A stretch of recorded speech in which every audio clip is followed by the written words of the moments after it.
por que existem sintomas tão diferentes na questão da depressão. Muitas pessoas perguntam assim, Benji, ok, a origem, a gente fala sobre os traumas que nós vivemos, né? Ainda ontem nós falamos sobre isso também. A origem, nós falamos sobre o trauma que nós vivemos. Mas por que uma pessoa tem um tipo de sintoma? Por que a pessoa tem outro tipo de sintoma? Por que os sintomas podem ser tão diferentes, né? O que acontece para a gente ter sintomas tão diferentes?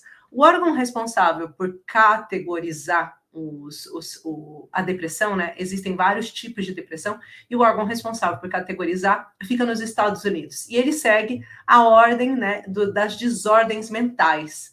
Logo, quando ele faz essa categorização, ele percebe puros sintomas. É através dos sintomas que os médicos tradicionais e convencionais reagem. Por isso, eu costumo sempre dizer, no nosso caso aqui, de quem escuta a minha metodologia, de quem se interessa pela minha metodologia e de quem supera através da minha metodologia, nós não ligamos para a questão dos sintomas, nós fazemos com que os sintomas saiam da sua história, com que eles vão desaparecendo, mas o foco não é o sintoma, o nosso foco é a origem. O nosso corpo, embriologicamente falando, ele é dividido em 4 camadas, tá bom?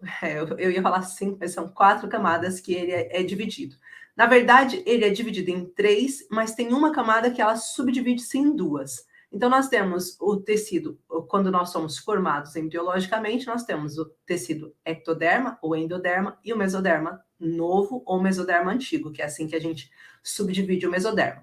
Então, quando a gente vai falar sobre essas divisões do nosso corpo, significa que quando nós estamos no processo uterino, né, nós estamos em formação, nós somos formados ao mesmo tempo que nós formamos os nossos olhos, nós formamos, às vezes, os tecidos epiteliais, às vezes formamos a nossa boca, nós estamos formando também uma parte do nosso cérebro. Então, é formado em partes do nosso corpo. E são 4 essas fases, ou seja, 3 fases totais, mais uma fase se subdivide. E isso vai ter muita importância quando a gente fala sobre os traumas. Por quê? Porque quando a gente fala sobre o trauma que afetou você e que levou você a desenvolver a sua depressão, nós temos uma memória celular que foi colocada em diferentes partes do seu corpo, tá? Então, como vão para diferentes partes do meu corpo, eu preciso de reações diferentes do meu corpo também. Por isso, se aquela percepção do trauma, para mim, foi uma percepção relacionada a um sentimento de desproteção, eu me senti desprotegida, eu senti que ninguém tomou minhas dores, eu senti que ninguém me defendeu. Aquilo que eu passei foi uma afronta para mim, foi uma coisa muito difícil de enfrentar. Normalmente, eu vou ter o meu sistema relacionado a essa questão da desproteção mais ativo. Vou dar aqui um exemplo básico para vocês.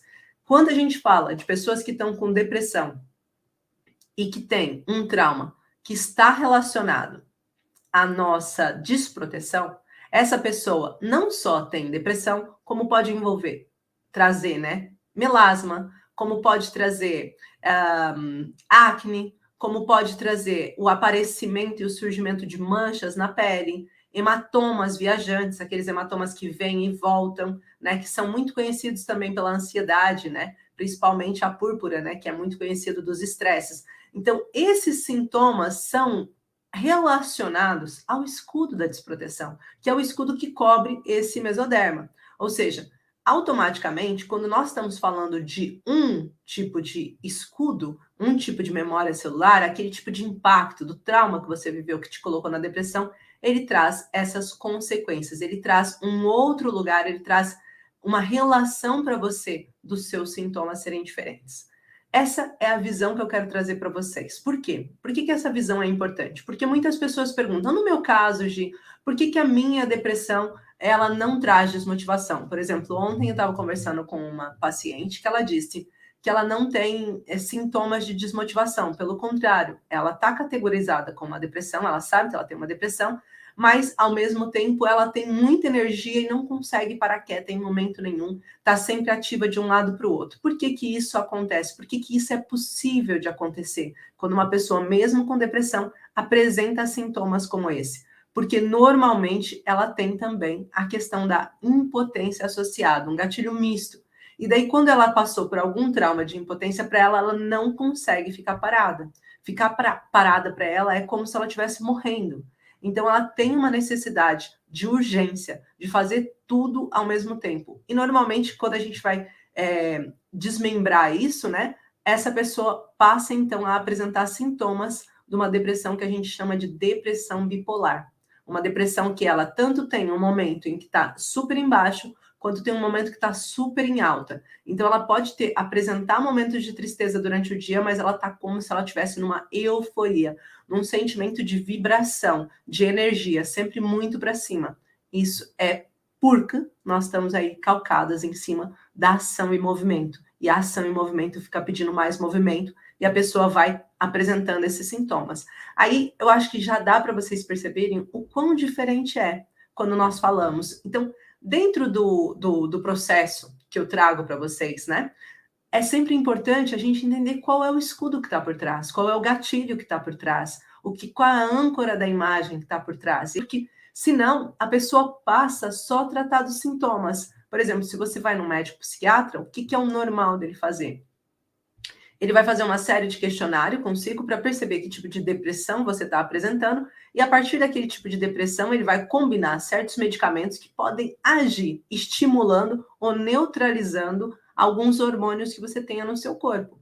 Por quê? Porque normalmente uma pessoa que tem euforia, por exemplo, eu não posso dar um medicamento para ela que seja para ela ter mais atividade, como uma depressão normal, né? Se ela num quadro de depressão normal, se a gente está tratando dentro da medicina convencional um quadro de depressão que a pessoa ela fica desmotivada, normalmente o médico vai dar o quê? O psiquiatra vai dar um medicamento para fazer com que ela se sinta mais ativa, para que ela não deixe de fazer as coisas dela e assim ela possa manter a vida dela, mesmo que medicada, fazendo o trabalho dela. No caso que a gente está falando aqui, uma pessoa com euforia, se você dá uma coisa para motivar ela, ela já é assim. Uau, uau, uau, uau, uau. E é muito simples reconhecer uma pessoa que tem euforia, porque ela é uma pessoa extremamente expansiva, mas é um expansivo no extremo. Ela é capaz de rir, gargalhar num velório, por exemplo, porque ela não consegue se controlar quando ela está na fase eufórica. E quando ela está na fase da depressão mesmo, na depressão maior, ela fica muito para baixo. É como se nada que você dissesse é capaz de animar essa mulher. Então, quando o médico vai medicar ela, se ele der um medicamento para ela que vá trazer mais motivação, ela não vai nem conseguir dormir, vai passar o dia todo, apesar de que quem tem depressão bipolar dificilmente dorme, né? Como é o caso da minha paciente que eu atendi ontem, ela tinha dificuldade de dormir e ela conseguia fazer noites e noites e noites e noites seguidas. Então, isso são casos que mostram para a gente a importância da gente olhar para a origem. Porque quando a gente entende o que aconteceu, qual foi o conflito que está ali por trás, o que aconteceu com essa mulher que fez com que ela desenvolvesse a depressão bipolar, no caso. No caso dela, a questão da depressão bipolar foi a questão dela sempre tentar correr atrás, ou seja, sempre tentar correr atrás de bons resultados a nível de trabalho, a nível de relacionamento, a nível de família, tá sempre tentando ajudar todo mundo, tentando fazer para todo mundo, e aquilo foi sucumbindo ela para dentro, porque ela não conseguia mais ter nada para dar. E entrou num processo de burnout.